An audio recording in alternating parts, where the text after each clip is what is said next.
So I'm very keen on the idea that when we make predictions, either of weather or climate, we're able to reliably estimate what the uncertainty is in those predictions. So I think, any decision maker in almost any area at all needs to know, can I trust these forecasts? Are they, are they precise? Are there error bars? What are those error bars?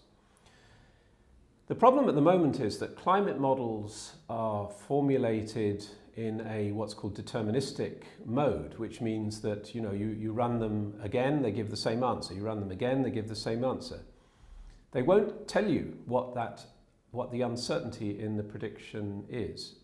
So what I have been pursuing with my colleagues in the Mathematics Institute here in Oxford is, I think, quite a kind of radically different approach to the mathematics of climate models, which actually recognizes this essential uncertainty that exists when you try to formulate on a computer, formulate numerically the equations of climate.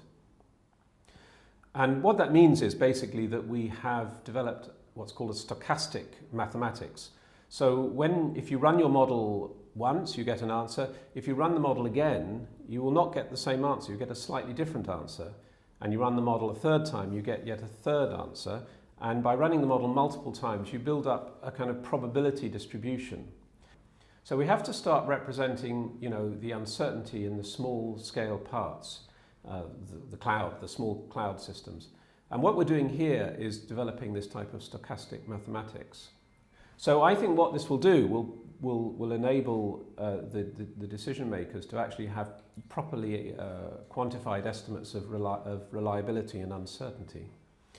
But where I think this becomes even more exciting is in a possible synergy, which again we're actively pursuing at the Oxford Martin School, a synergy with a developing type of computer technology.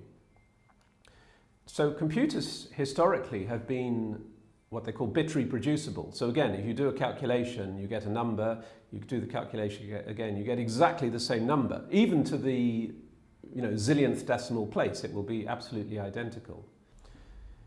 Now this idea excites me a lot because it's crying out for this climate application where there are intrinsic uncertainties in the small scale parts of the of the climate system. So I have this picture of a kind of very synergistic development between software and hardware in climate modeling, where we're feeding the jet stream scales to very accurate bit reproducible processors, but we're feeding these small cloud scales to the more probabilistic computers. So this will enable us to do these what are very complex and time-consuming calculations much more efficiently and with much less power consumption than before.